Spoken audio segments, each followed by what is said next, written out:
Bonjour et bienvenue dans une nouvelle vidéo de l'Académie du Web Design. Aujourd'hui nous allons explorer ensemble les formulaires de JetEngine et nous allons réaliser un système de recherche intégrale, c'est-à-dire un système qui va rechercher une chaîne de caractères dans le titre des articles et dans le corps des articles. Alors globalement, voilà ce que ça va donner. Donc on se retrouve sur mon installation WordPress. Donc j'ai un ensemble d'articles ici qui ont été générés grâce à l'excellente extension gratuite FakerPress. Et dans ces articles, évidemment, j'ai des contenus, c'est des articles standards. Donc ce qu'on va vouloir faire, c'est par exemple, je vais prendre cet article-là, Delors, etc., modifier. Et je vais rajouter dans le corps de cet article-là, n'importe où, par exemple ici, mon prénom, Pierre. Voilà, donc là je mets à jour, et ce que je vais vous montrer, c'est comment réaliser une recherche intégrale, c'est-à-dire de pouvoir ici, à partir d'une page de recherche, comme ceci, de saisir un terme de recherche, donc là je vais sélectionner Pierre, de faire soumettre, et d'avoir ici le résultat du terme. Donc il apparaît dans Insudint Pierre Nunquam, puisque je l'avais mis ici dans le titre de l'article, et dans Dolor Doucimus esse sit, et donc ça c'est le deuxième Dolor Doucimus, c'est celui-ci, celui que je viens de modifier. Voilà, celui-là, Dolor Doucimus esse sit, et là c'est là où j'ai rajouté voilà, ici j'ai rajouté Pierre.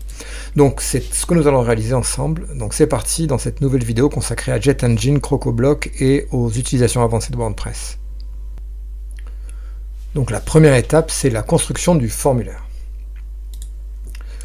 Donc on se retrouve sur JetEngine Forms, ici, et nous allons créer un nouveau formulaire qui va être un formulaire de recherche. Donc c'est un formulaire où on ne va pas avoir besoin du post ID comme champ, puisqu'on ne va rien créer.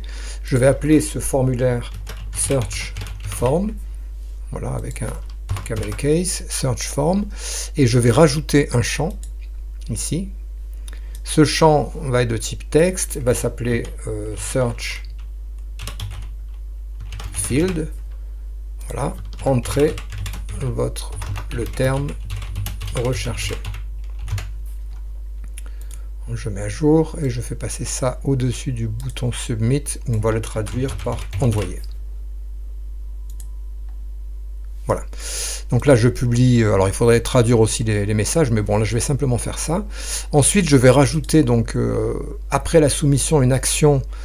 Alors le principe va être le suivant, en fait on va envoyer sur une page de résultats. Donc je sais déjà que l'action va être une action redirect to page. Donc là je vais mettre à jour et je vais faire en sorte que cette page, donc je vais aller la créer. Donc je vais créer une nouvelle page que je vais appeler résultats de recherche. Voilà, je la publie et donc ça va me permettre comme ceci dans le formulaire. Donc je mets à jour mon onglet pour recharger les informations de la base de données. Et là, donc Search, je vais enlever celui-là, je vais rajouter la notification qui va être Redirect to Page, et là, une page statique, et la page résultat de recherche. Attention, je veux en fait envoyer, lorsque l'on soumet le formulaire, je vais envoyer sur cette page, mais je veux également envoyer à la requête, donc à l'URL, pardon, un argument. L'argument, ça va être le champ Search Field qui est ici. Search Field, c'est le nom interne de ce champ. Si j'ouvre ici, on l'a mis ici. Search Field, il est ici. Donc, j'applique les modifications et je mets à jour. Donc là, ce qui va se passer, c'est que, on peut le tester. Quand on aura mis le formulaire, on va soumettre le formulaire et donc on va être redirigé vers la page statique résultat de recherche. Et on va transférer également avec l'URL un paramètre qui va être Search Field, c'est-à-dire le contenu qui aura été saisi dans le champ de notre formulaire. Étape 2, la page pour le formulaire. Donc on a créé le formulaire, on va maintenant aller donc créer une page. Hop. donc je vais la refaire. J'ajoute une nouvelle page que j'appelle recherche, par exemple. Voilà, je mets à jour ma page, je modifie avec Elementor. Et donc cette page-là va accueillir le formulaire qu'on vient de faire. Donc je fais une recherche dans les widgets d'Elementor sur Forms. Je mets Form ici. Alors c'est pas celui-là. Hop. Form, c'est celui-là. Voilà, là je mets donc recherche. J'avais dit, je crois, search. Voilà, search form. Et donc là, je vais avoir entré le terme recherché avec le champ et envoyé, ainsi que les deux messages retour notification d'erreur, ou alors le. Mais là, nous, on ne les verra pas puisqu'on va être redirigé suite à l'appui sur le bouton envoyer. Donc là, je mets à jour cette page-là. Et globalement, déjà, si je cherche par exemple Nincum, par exemple, je fais envoyer. On voit déjà qu'on arrive bien sur la page résultat de recherche. On a bien dans l'URL en haut le paramètre qui est ajouté à l'URL, search field égale Nincum. Donc je vais copier search field parce qu'on va en avoir besoin. Alors, sur cette page-là, qu'est-ce que je dois afficher? En fait, globalement, potentiellement, je dois afficher une liste de résultats de recherche. Alors, on peut créer la liste comme on le souhaite. Moi, je vais faire une liste, donc je vais éditer avec Elementor cette page résultats de recherche. Et ce que je vais avoir besoin, en fait, c'est créer une flexbox, sens vertical, et là, je vais insérer un listing. Donc, le listing grid de JetEngine, qui est un système qui permet donc d'afficher un certain nombre d'informations. C'est un tableau, hein, globalement, c'est un array, c'est-à-dire qu'on va pouvoir afficher plusieurs informations. Alors, sur une seule colonne, on a pas mal de paramètres dans ce listing grid, mais globalement ici, je vais donc devoir créer un nouvel élément de listing. Alors qu'est-ce qu'un élément de listing? Eh bien c'est finalement simplement l'affichage d'un seul élément dans ce tableau de résultats. Il est évident que moi je recherche des articles, donc lorsque je souhaite arriver sur cette page résultats de recherche et que j'ai des résultats, je souhaite avoir par exemple, je sais pas, l'image à la une suivie du titre de l'article, voilà, le titre de l'article et la date de publication. Bref, c'est ce qu'on va dessiner maintenant dans le listing item, c'est l'affichage d'un seul des éléments dans cette liste d'éléments. Le modèle qu'on va créer sera repris pour chacun des éléments. Donc je crée un nouvel élément de listing, donc la source c'est les articles, un post. Le post type, c'est article, on pourrait très bien faire un post type custom aussi, mais là on va garder ça, et je vais appeler ça listing résultat. Et je crée l'élément de listing. Donc j'enregistre la page, et là je suis maintenant donc dans le listing lui-même. Donc là j'ai pour l'instant le titre de mon article.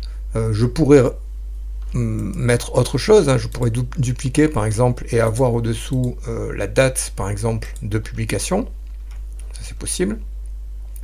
On va faire par exemple ceci, et je vais mettre le titre en gras, dans une graisse 800 par exemple. On voit qu'il reprend au-dessous les différents éléments, ça c'est juste pour la preview, mais on voit qu'on ne peut éditer qu'un seul élément, puisque ça sera cette mise en page qui sera reprise pour les autres éléments. Alors sur le contenu, je mets à jour.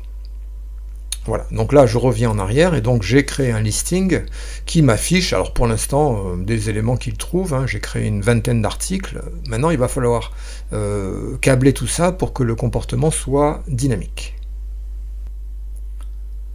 Donc l'étape 3, on va construire maintenant la requête. Alors, dans JetEngine, les requêtes sont créées via le Query Builder, hein, constructeur de requêtes, c'est des requêtes WordPress tout à fait standard. Donc je vais aller dans le Query Builder, et là je vais vous expliquer comment ça fonctionne.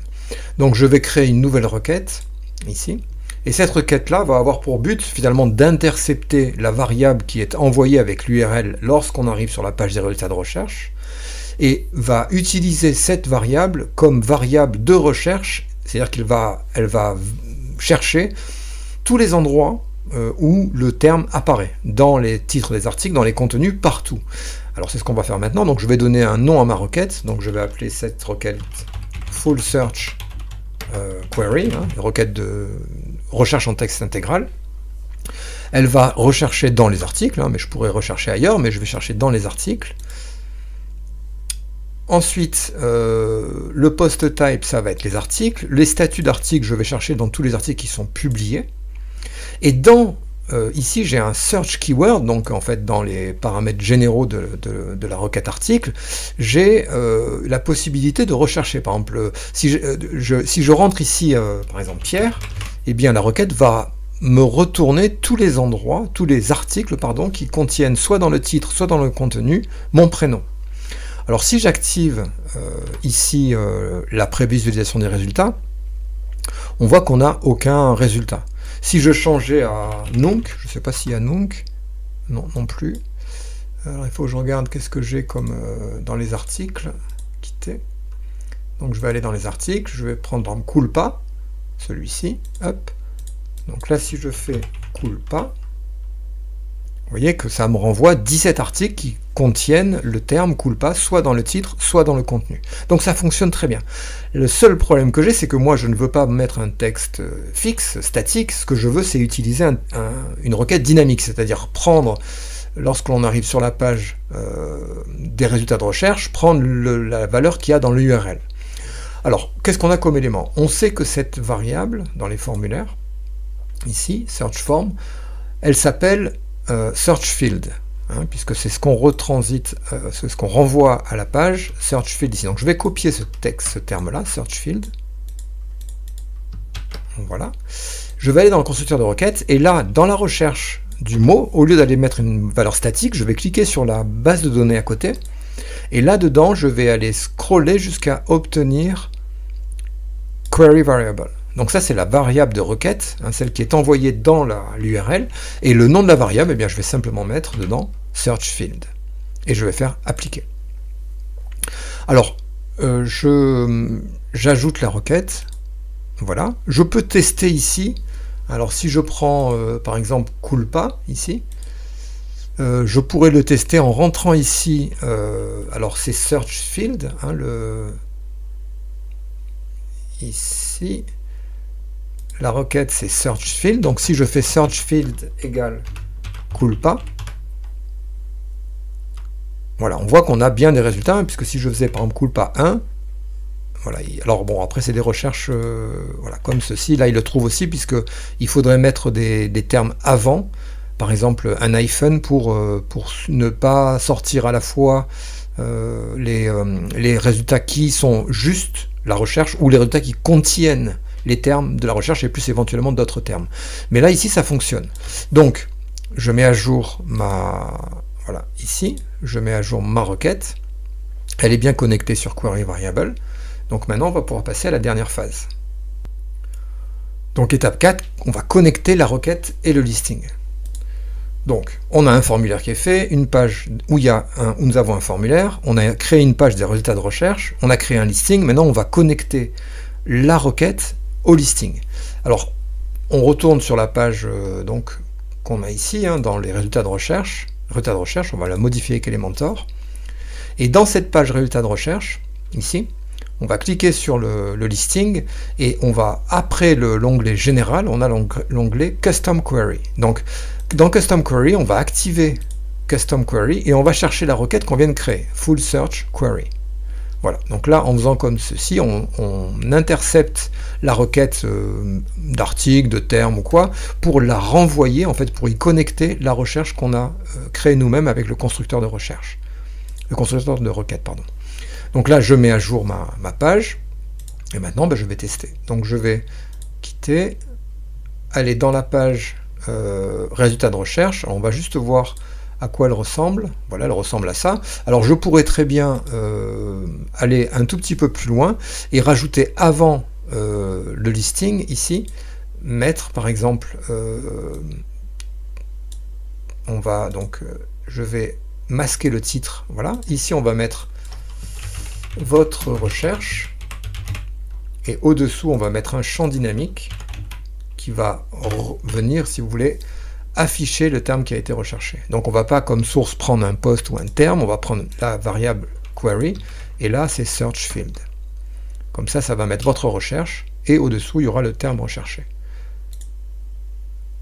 Voilà, et au-dessous ici on peut commencer par résultat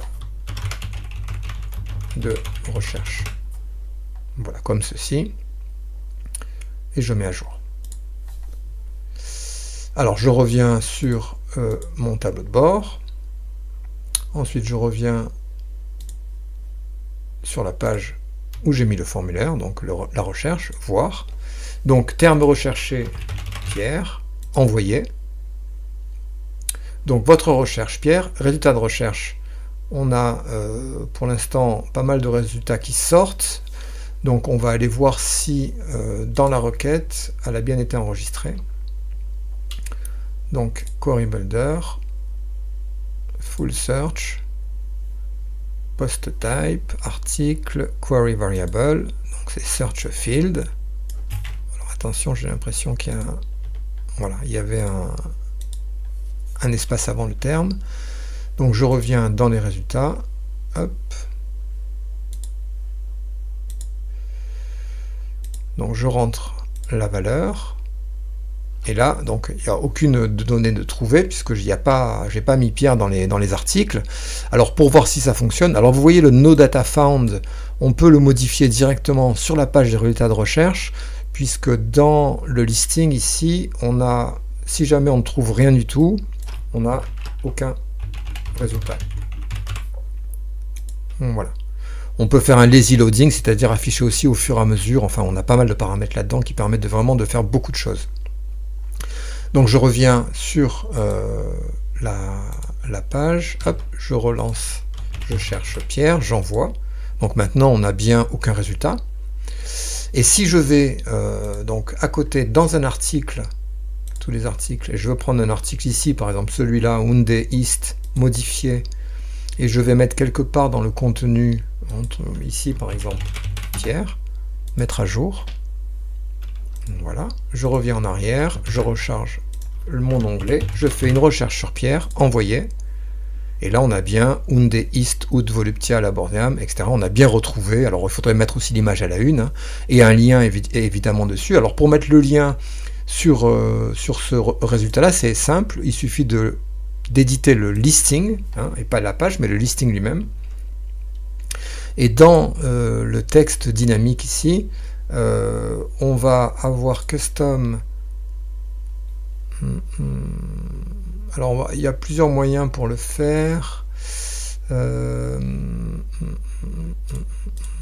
peut avoir un callback, on va regarder. Oui, on a le get post page URL ici. On a un callback qui permet de le faire. Je regarde ce qu'il y a. Get add URL scheme. Call to... Non, ça permet d'être compliant avec autre chose. Alors le plus simple, on va simplifier, ça va être beaucoup plus simple. Pour mettre le titre de l'article avec un lien dessus, il suffit de prendre un titre Elementor, vous le mettez dessus.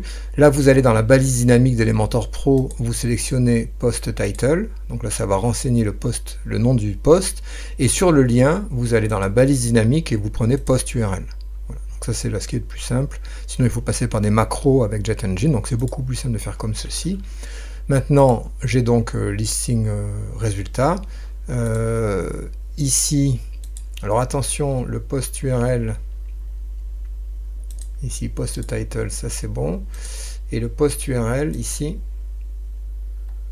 Voilà, donc on a vu dans cette vidéo comment réaliser une recherche en texte intégral à partir de zéro, c'est-à-dire sans passer par les outils fournis en standard par WordPress, en tout cas sans passer par la recherche WordPress. C'est intéressant de connaître ce fonctionnement parce que ça peut être utile dans le cas où vous ayez plusieurs types de recherches différents sur un site WordPress, parce que la recherche WordPress est unique. Alors que là, ça vous permet de mettre en place une recherche basée sur le constructeur de requêtes d'une manière simple et à mon avis assez intéressante. Si vous avez des questions, c'est dans les commentaires. Je vous remercie, je vous dis à bientôt pour une nouvelle vidéo de l'Académie du Web Design.